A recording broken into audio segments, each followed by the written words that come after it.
You're listening to the Political Risk Podcast, where risk, insurance and geopolitics mix. A pod for risk professionals, specialty insurance decision makers and beyond. And I'm your host, David Benyon.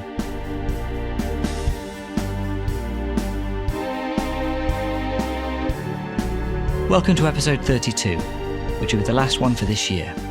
The topic is Southeast Asia's relations with the US and China, ASEAN Schengen and a Filipino Game of Thrones. This episode features Aidan Mooney, a senior intelligence analyst at KCS Group, and his colleague Adrian Poole-Robb, managing director for Asia Business Development at KCS Group Asia. I've known KCS for quite some time, initially through my work as AMIC news editor and through talking to Stuart Poole-Robb, its special operations principal. KCS is a consultant and provider of security and intelligence services. Intelligence is in the DNA of the organisation, operating some of the world's most difficult environments on complex cases of fraud, theft, corruption and market dynamics. Focuses include corporate intelligence services, new market or sector entry research, know your customer screening and cybersecurity. KCS also publishes regular geopolitical risk insight papers and country risk briefs, such as one recently on the Philippines, which led to this conversation. We reference quite a few different countries in the discussion, and we talk about the Association of Southeast Asian Nations, ASEAN, a political and economic union of 10 countries in Southeast Asia, and within that we particularly focus on the Philippines and Thailand, as well as touching on Vietnam and Indonesia. We also reference the Schengen free movement area across most EU countries. We talk about the BRICS organisation, which comprises 9 countries: Brazil, Russia, India, China, South Africa, Iran, Egypt, Ethiopia and the UAE as of November 2024. Indonesia, Malaysia, Thailand and Vietnam are partner countries of BRICS, so not full members, but opening that doorway for the future. First question will be directed to Aidan, and so let's get straight into this fascinating topic. Adrian and Aidan, thanks for joining me. Thank you. Thank you. Good morning, David. Let's start with a big question for you, Aidan, on the Philippines. So going back decades to the Ferdinand Marcos dictatorship in the 80s, Filipino politics, there's been a bit of a Game of Thrones more recently between Duterte and Bongbong Marcos, a wonderfully named new president since 2022. So yeah, this kind of Game of Thrones that's been going on within Filipino politics. How does that relate to the country's trade and foreign policy with the US and with China? I suppose that the Marcos administration, since, as you say, 2022, has been a return to form in that the Duterte government that preceded him was the first Filipino presidential administration to try and reorientate the country somewhat to being closer towards China. And that was a key feature of Duterte's presidency, was friendly relationships with China and perhaps stepping away from the US connections that are deeply embedded in the Philippines. The Philippines has been closer to the US than any of those other countries in the regions because of its history, because of its previous history when it was in part effectively an American colony. So its predisposition towards the US is deep-seated and long-running, and that goes back to, as you just mentioned, Marcos's father, Ferdinand Marcos, when his dictatorship, whatever you want to call it, his presidency, his dictatorship, which ended in 1986, was backed by the Americans. And when the Marcos family fled the Philippines after the revolution in 1986, they of course fled to the US. So Marcos Jr. and family certainly view the US as an ally and, as a certain extent, to a protector. So since his return to power, the Marcos family's return to power in 2022, Marcos Jr.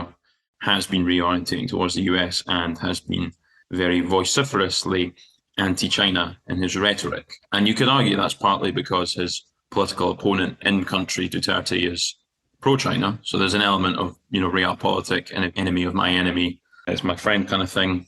Or you could view it as the Marcos administration's genuine position towards what it would see as the best interests of the Philippines as being anti-Chinese. Has that manifested itself in ways that you can trace through in terms of the fortunes of Chinese or American companies' corporate interests in the Philippines over that time period with two different leaders?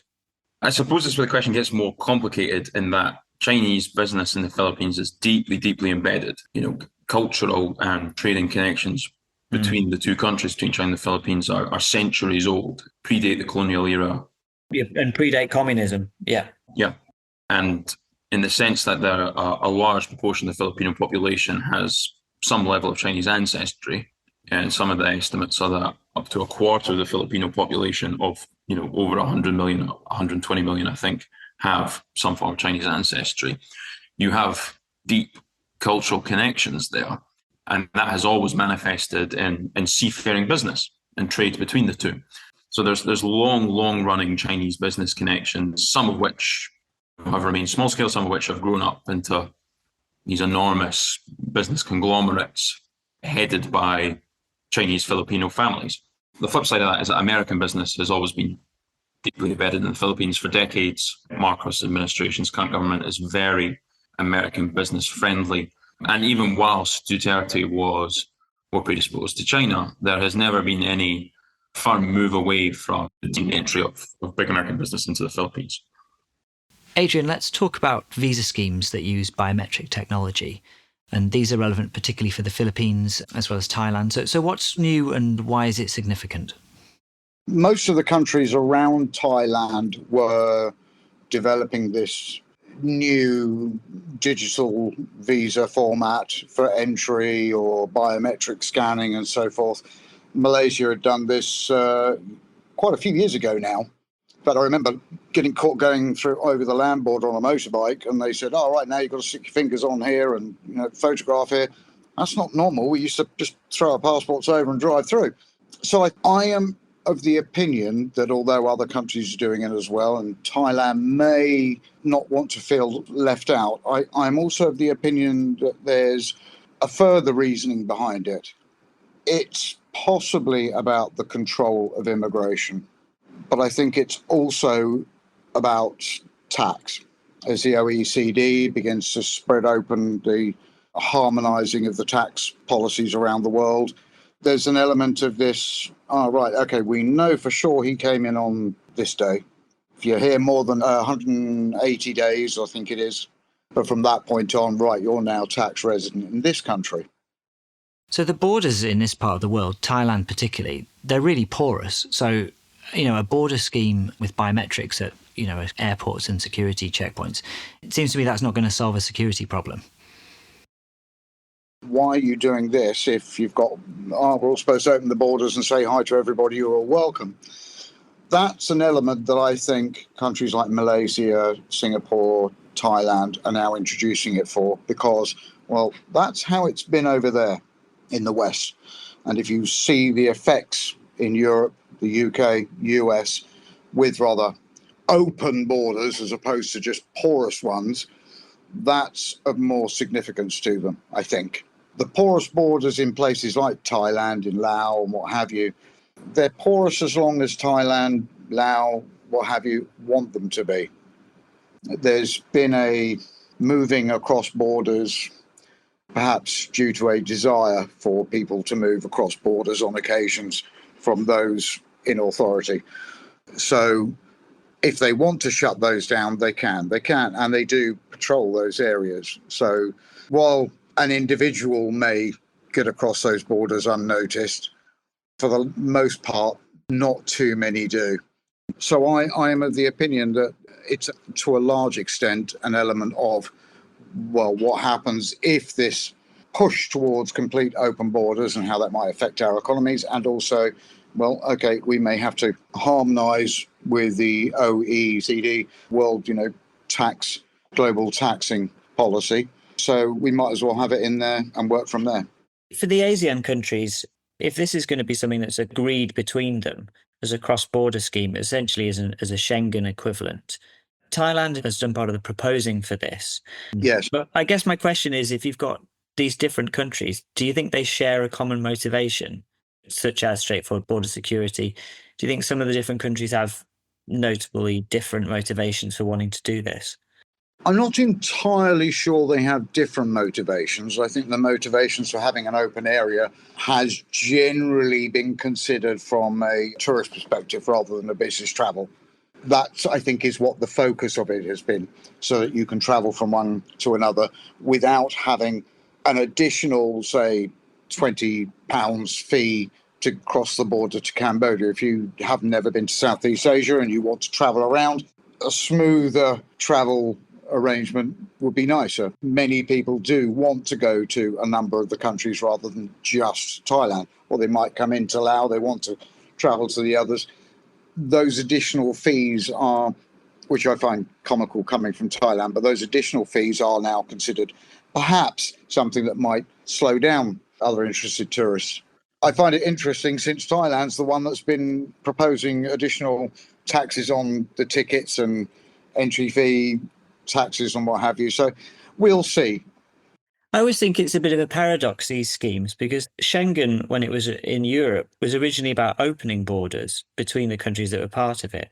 But the world has certainly changed since that was introduced. And talking about border security and tightening borders is not open borders at all. So it makes me question whether this is actually something very different in terms of the way it's being thought about. Absolutely. I couldn't agree with you more. On the one side, you're saying the borders are wide open, come in, you're welcome, which is what we're seeing very much so on the West. And then on the other side, yeah, but if you fly in legitimately, if you're traveling here to the UK on business or what have you, then they say, okay, you've got to sort of jump through more loops, what have you. So to me, I find it very much a contradiction. But I think part of that might be in terms of you've had one fairly strong group trying to push a particular agenda across the world. You'll now have the pushback. BRICS could be seen, or the growth of BRICS in the last couple of years could be seen as that pushback against other groups' policies. And as a result, you'll see those countries that will form up within BRICS, the new ones, Thailand, Indonesia, and Malaysia, to just name a few, then they're going to say, well, okay, if that's all their problems, it's not ours. We want to deal with keeping on trading, improving business and what have you. And if we can do that internally, great. Do I think it'll work perfectly? Do I think that area will end up being like a Schengen zone? I think it remains to be seen. If it does work, I don't think it's going to be quite such an open, easy system. There might be, for example, I fly in to Thailand from the UK on my holiday on day one, and then I decide I want to go to Laos, what have you. They might have a system that used to be, I don't know if it's still there, between the US and Canada. No, you've only got 90 days, and it doesn't matter if those 90 days were spent in Thailand. Just because you went to Laos or Cambodia or what have you, that didn't end that 90-day period. And I think they would have to do it in the method I'm describing because there used to be so many border hops to get through those restrictions in the past. Adrian, let's link in the Philippines to this conversation because we've spent more time talking about Thailand than I envisaged, and I think the Philippines is a big part of it, right? If you look at Thailand and the Philippines, they rather specifically over other Southeast Asian countries are stuck between this tug of war with China and the US. You'll have those that are pro-US, those that are pro-China. Now, Thailand has had a long-standing relationship with China, and it gets on very well with China. And in fact, I believe the royal family will be visiting China not too long from now. They do have good relations, but they've had good relations with the US as well. And it's not countries like Thailand or the Philippines that want this tug of war. That's just the position they're put in. The same would stand for the Philippines. So when you've had issues with the Philippines, I think that's more in relation to the fact that China says, hang on a minute, publicly, all over the media, you're giving us trouble over Taiwan and our response to it and the fact that we've said it is ours. So who's the nearest US equivalent? I say equivalent loosely speaking. That'll be the Philippines. Thailand, still their civil service has been amazing. I think there's always been like 1 million Thai civil servants plate spinning in the background. So you don't see all the problems, but they're very, very good at it. And they've been doing that for decades, multiple decades. So Thailand is similar in the fact that there is a sort of a tug of war going on. I think the Philippines is a case of where the tug of war, the little white tag that's just crossed the line to say you've won or not, is far more in the US favour rather than China's at the moment. I don't actually think that that's what China wants. I just think it's okay, you're going to meddle in our affairs, we're going to meddle in yours. Aidan, referencing earlier mention of maritime trade and maritime border disputes, how would you characterise the popular attitude of Filipinos towards China and the Chinese government? I would say so. I would say that the Filipino population in general is pretty anti-China and would see the Chinese state as a malign influence, both in the Philippines and in the region generally. And that's driven in a large part by China's aggressive territorial claims in the South China Sea, or the West Philippine Sea, as it's known in the Philippines. And we know that these conflicts go on with Vietnam, with Indonesia and Malaysia, but with conflicts with the Philippines have perhaps been the most dramatic, if you can use that word to describe it. So since 2022, when President Bongbong Marcos is elected in the Philippines, you have seen increasingly aggressive clashes between Chinese Coast Guard and Filipino fishermen, and Chinese Coast Guard and Filipino Coast Guard, centred around West Spratly Islands, the Sabina Shoal, a couple of other locations in the West Philippine or South China Sea. And these have been getting more and more aggressive throughout 2024, the Chinese Coast Guard's use of non-military weapons. So both the ramming of Filipino civilian vessels, the use of water cannons against them, most of this stuff has been videoed by the Filipino Coast Guard, and there's some pretty ugly footage out there. They've been very clever to do that, I think. I think so, yeah, in an effort to publicise it and to try and perhaps make the international community a bit more aware of China's conduct in the South China Sea. Because if you are a small Vietnamese fishing vessel and you're harassed by a Chinese Coast Guard ship, it's unlikely anyone will ever know about this. You mentioned that there's different names for the same body of water there as well, because it's South China Sea or... the West Philippine Sea is West what's Philippine most Sea. commonly called in the Philippines. It's like talking to an Arab or a Persian about the Gulf, whether you're in the Persian Gulf or the Arabian Gulf, or talking to an Argentinian about the Falklands and it's the Malvinas. And the Las Malvinas, yeah. Words matter, don't they, in this context? They do. And when you have competing territorial claims, this gets increasingly complicated, and it's not clear, well, to anyone how this conflict will be resolved. It's clear what China's approach is, and they are using an increasingly militarized Coast Guard to carry out their aims. If you look at some of these Chinese Coast Guard ships, they almost look like naval ships. They're huge. They're the size of a frigate. Yeah. And some of them have naval weapons on board, naval weaponry attached to these ships, and some of them include Coast Guard members who are armed. So that conflict will continue, I think. The Philippines has just last week announced some new legislation, 2 separate pieces of legislation that it views as perhaps a way to try and find legal pathways out of this conflict, or a manner in which it can be resolved peaceably. I don't think that those will be successful, because China will rightfully ignore legislation that it does not feel applies to its aims. It views itself as acting in response to what it would probably see as American machinations or interference in its own backyard. Adrian has some quite interesting insights into how the different countries in the region competing around this sea have reacted to China in different ways. Absolutely. Vietnam and Malaysia have had clashes in that same region over territorial rights, but you just don't hear about it, which implies that there's more of a push for this to be seen as Chinese aggression. There's long-standing arguments over territorial claims between all those countries. Borneo used to be involved in 1 or 2 of them. It's very much down to, as I said before, perhaps a sort of a almost paranoid view of what happens with those countries that could be swayed towards US view, and how that might then mean that they lose access to this area. Even if you forget about that being named South China Sea or Western Philippines, it doesn't really matter to them. Everyone wants access, and I think because that's such an important part of global trade, that's why China will make that region difficult to move around in. Because, hey, you're going to keep poking us over Taiwan, we're going to keep poking you over something that matters to you. Indonesia doesn't trust anybody, so you're not going to get Indonesia on one side or the other.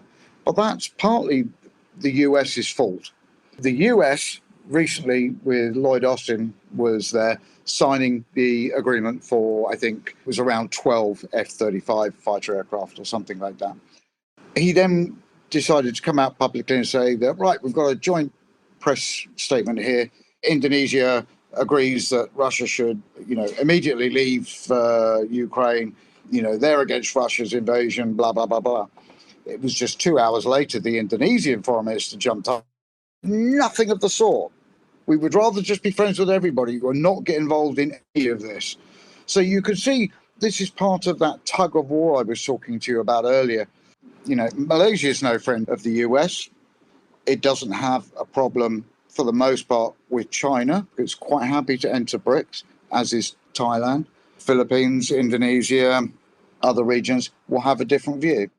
So, Adrian, going back to this idea of this sort of Game of Thrones drama going on in the Philippines, is it fair to say that it's now easier for Western companies to do business there than under Duterte? I don't know whether I would say easier. I would just say that I think Western companies will find it more acceptable to want to work in a country with a president that is pro-US as opposed to pro-China. From a Western company perspective, there'll be lots of others on the other side that'd be quite happy to if it was pro-China or what have you. Well, there's one industry that, just from our previous conversations, has cropped up, and that's the gambling sector in Thailand and the Philippines, where Chinese money does play a significant role. Is this a topic that's worth digging into? Only in as much as that will be seen as part of trade, money moving. Whether or not that's done necessarily legitimately, time will tell.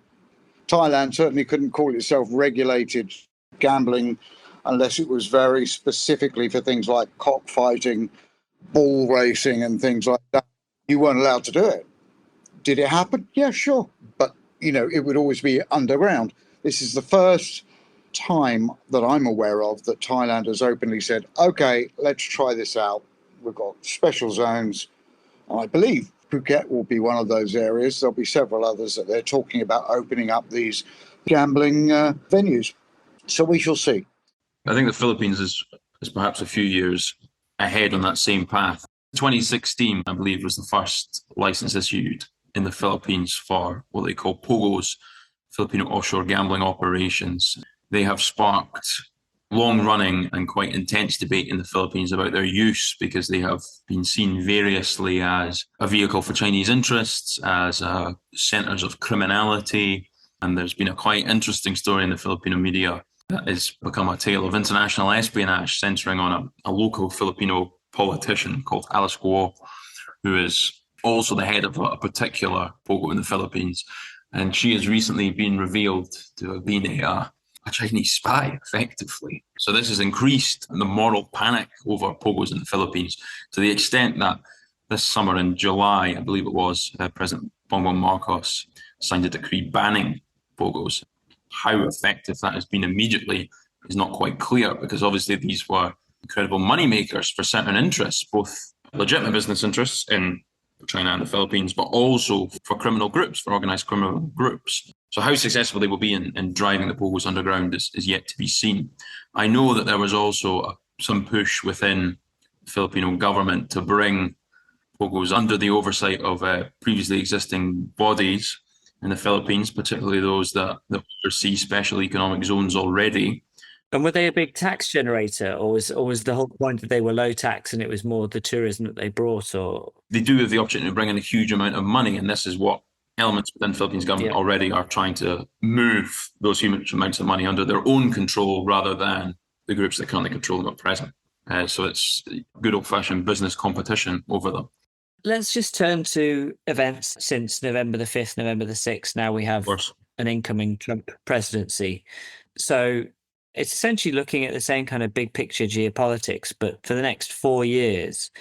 How do you expect the mood music to be, the kind of direction of travel of relations between the Philippines, ties between the Philippines and the US? I think the Trump administration, although, his foreign policy is often viewed as a kind of quid pro quo, his negotiator style of what do I get out of it, and his America first rhetoric of if America is supporting you in whatever way, then we need to get something back out of it.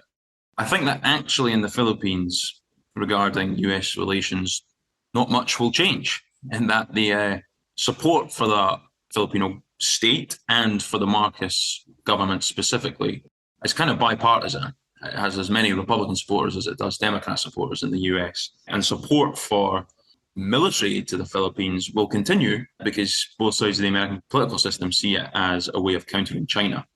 And we know that Trump's rhetoric towards China has become increasingly antagonistic. It's likely that policy will follow suit. And using the Philippines as a tool towards that, I think, will continue to be the goal of the incoming Trump administration. And Adrian, this question's for you as well, really. But so is it led by defense industry ties? Where do these US-Philippines trade ties tend to show up most by sectors? It is partly to do with defense industry. Like just this summer, the Philippines was given, or bought rather, the Typhoon missile system. Now that was sold as an integral piece of American allies' defensive line going down from Japan, Taiwan to the Philippines. Or you could see it as an integral piece of putting an awful lot of money in the pockets of certain companies and certain American lobbyists. But it's American policy, and this goes beyond Trump administration policy, it's American state policy to support the Philippines. And that goes right back to the Mutual Defense Treaty of 1951, when again, the Filipino government was seen as a bulwark against, in the Cold War context, against communism in Southeast Asia. This alliance has survived the end of the Cold War and has maintained the rhetoric that comes out of the US is that the security of the Philippines is key to the US and the security of the US is key to the Philippines. Of course, both of those securities need an opponent for them to be secure against. And at present, that opponent is China. So the Philippines fits quite neatly into the anti-Chinese rhetoric of not just the Trump administration, but the Biden administration, the Obama administration, the Bush. And I would throw into that the potential spanner in the works. I could see Trump using the Philippines a little bit as a lever. That doesn't mean he would say, don't worry, we'll give up Philippines or anything like silly like that. And I don't think he would stop arming the Philippines if it's necessary. But what I could see him doing is saying, we won't arm them quite so much. Or how can we do something that's mutually acceptable? You see this kind of diplomacy and levels of arming American allies in the region with regards to Taiwan as well. For example, the decision to arm Taiwan with F-16s, which is depending on how you choose to think of it, maybe a fourth generation fighter. It's capable, but nowhere near as capable as the latest generation. But then the decision instead to maybe give them F-35 is like the real tip of the spear stuff, would change the dynamic. And obviously with Taiwan, that's very related to what's seen as an imminent threat of China pouring its forces across the strait. But yeah, you do. It's like a tool of foreign policy, isn't it? Whether you allow them to have the very latest kit or you give them the stuff from the previous generation. I will bet, I'm in Thailand, but I'll bet you a beer, if you find yourself over here one day, that they don't have F-35s. This is for Philippines? Yeah, partly because that would antagonise China far too much. And I don't think you'll find Taiwan would get any more, if they've got any yet. I'm not quite sure about that. I don't see them doing that. That would be one of those issues where China would say, well, that's one of our red lines. No. Nickname is the Battle Penguin and Hangar Queen. It's not exactly the most reliable aircraft in the world, is it? I don't want to get too much into the weeds of defence tech, because that's not really our main constituency. But it is useful as a way of illustrating the way that American foreign policy tends to work in the region. So another aspect of Trump's attitude to foreign policy, we know that he dislikes multilateral structures. So I'm going to count the ASEAN regional bloc as one of those. Trump prefers, the record suggests, dealing bilaterally, sometimes transactionally in terms of cutting deals, one country dealing with another country. So what do you think 4 years of Trump 2.0 means for the ASEAN bloc? I don't think it will make much difference one way or the other, partly because I see many of the ASEAN countries moving. Okay, it won't be before 2026, but you'll see some of those more fundamental Central, Southeast Asian countries moving into BRICS. Mm-hmm. You're already seeing that move already.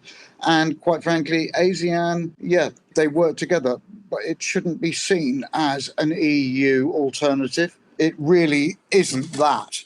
It is fundamentally a membership club for those countries to see how they can improve their situations together. There's no central hub of control like in the EU with Brussels.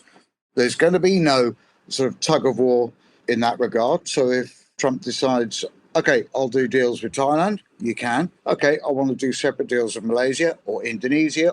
There's not actually a restriction within ASEAN that blocks that. I would agree with Adrian that I think there will be a slow and gradual progression towards BRICS in the region. You've preempted me there. So that was the other major block structure I was going to say. Is a lot more activity globally. We've seen 4 Southeast Asian countries, Malaysia, Indonesia, Vietnam, and Thailand, become partner countries of BRICS. So that would suggest that there is a fair amount of interest in BRICS within the region. Massively. There's a massive interest in it. If you think of longer-term global trends, as we leave one historic era and slowly glide into another, US influence wanes worldwide as much as it remains the predominant decision maker in global affairs, and that will continue for years. You know, it's too early to talk about the end of the empire, as it were, but I think that American influence does wane. But are we likely to see full-blown BRICS joiners among those countries next year, for example? It won't happen next year because Brazil's got the presidency next year and they've got far too many anti-BRICS groups within there fighting it. So although Lula will hold the presidency, he'll want to try and keep a calmer balance. And I think Russia knew that as they were holding the presidency this year, which is why they pushed to get as much done as they could. So 2026, you'll see Malaysia and Thailand definitely join, Vietnam, so on. I agree with Adrian, say it's a longer term trend rather than an immediate action or an immediate response to events. It's interesting that because completely different region, but for example, the UAE being a BRICS member, it goes to show that not every BRICS member is just straight out anti-American in its goals. That there's a sort of balancing act there. And I think it's a similar point you're making with regards to Brazil. There's certain things that just will not happen during Brazil holding. Yeah. Is it the president? Lula is the president of Brazil, and he's got internal struggles and problems. That's why he won't be able to afford much time to the BRICS presidency. He'll hold it because he's one of the founding members. In fact, I think it was while under Lula. It was, yeah, first time around, yeah. I think you make a good point though, Dave, in that we shouldn't view it in a sort of like black and white other side of a new Cold War. BRICS is a solely anti-American thing. Lots of states and independent-minded states are looking at getting the best out of both worlds, or sometimes looking at hedging their bets. And we do, I'm certainly guilty of this, and probably the manner in which we've just spoken about the Philippines is the same, in that when we talk about like large geopolitical conflict, or we view it as a China-US thing, we kind of tend to talk over or walk over the autonomy of other states and other countries, such as the Philippines. And in a very similar way, a state like the UAE, or if we're looking at Vietnam or whoever, are not merely just torn between a US or China. Like, they do have their own internal logics, etc., and their own independent aims. It just so happens that on a global field, the terms of play, as it were, are often set by a USA or a China. Yeah, I mean, of course, they want to improve the lot of their own citizens, and they want... Well, they want to improve the lot of their own ruling classes, as is the case in the Philippines, rather than improving the lot of their own citizens. I don't think I would go that far. The economy minister for Malaysia, Rafizi, but I don't have his first name, he said at one of the recent summits that this is to be a market, a bazaar, if you will, and that all we want to do is trade with people without being pushed, and we can do that with some resilience. We're not being told, no, you're not allowed to do this, you're not allowed to do that. You have to follow our rules. And you can see why the attractiveness of BRICS. BRICS doesn't say, if you want to join our club, you've got to do this. You've got to allow same-sex marriage. You've got to allow transgender rights and so forth. Malaysia's an Islamic country. Who are you to make demands on them to fit your values and stuff just because they need money? Well, BRICS doesn't do that. BRICS says, we're not even interested in your human rights issues. You want to trade with us, we want to trade with you. You need help financially, we'll help. We only want to do the deal based on the deal. Because if you think about it, there haven't been too many wars, take the Crusades, for example, where people we're going to fix the problem, where the problem actually gets fixed. Countries tend to have to fix those problems internally themselves, but they can only do that when they're economically strong enough to develop and grow and provide for their countries. And that's what China's saying. They're not doing it out of their own heart. This is not some altruistic, yes, we want the whole world to be better and sing kumbaya. Their view is, look, if there are more countries in the world with good money and good economies, we all get to make more money. Great, what's the problem? It seems to me that for the ASEAN countries, for Southeast Asian countries, it gives them options. The fact they do sit in the middle, they can somewhat play off great powers against each other, particularly China and the US. But they also have their own forum to give themselves a bit more weight economically in terms of trade. But then they've also got access to the BRICS. So they can use these different forums. Can I flip that point? And I'm going to refer back to Thailand. The US IRS has recently been enrolling IRS agents into Thailand in order to push you have to do your tax returns to the Thai government. Whether or not you're under that tax residency point, Thailand has made no announcements one way or the other. It's also utterly illegal under the protected jobs in Thailand for any foreigner to dispense any kind of legal advice, yet they're doing it. So that's what I would call interference. You may, as a country, not be in a position to really say to a big country like the US, guys, come on, enough is enough. Let's get on with our own rules and regulations. Let's deal with it ourselves. But if you're part of a membership where you can say, you know what, cut us off your economy because we've got all this over here we can deal with. We can just work with them. If you're not prepared to work with us within our own legal systems and so forth, then what's the point? At least they have that option. BRICS comes with less strings attached, and you could view that as a positive in that it gives countries more freedom to act as they so wish and enact their own democratic will, or you could view it as a negative in that it perhaps allows countries with, whatever it may be, human rights issues or problems of that ilk to continue as they were. And obviously you see that works to the benefits of someone like Russia, who is currently an aggressor state in eastern Ukraine. And current US-dominated trading blocs, international institutions come with conditions. And for certain countries, particularly in the ASEAN region, one of those is more attractive than the other at present. And not just that, don't forget the G20. There's a very large proportion of the G20 that's sitting there saying, oh, that looks quite appealing, actually.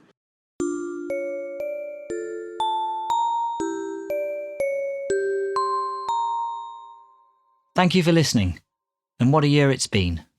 With geopolitical events across the globe in 2024, some of them long-running, some of them sudden and completely unexpected, continuing to snowball and spawn more unpredictability worldwide. Thinking about the geopolitical outlook for next year, there's every sign that 2025 is going to continue to be volatile and dangerous for corporate leadership, insurance markets, and risk professionals to navigate. So, plenty of us to chew over on this podcast then. I've been your host, David Benyon, and I'd like to thank my two guests on this episode, Aidan Mooney and Adrian Poole-Robb. That's all for now, folks, but please tune in next time. Production was by Peter McGill, and Lawrence Durkin made the music.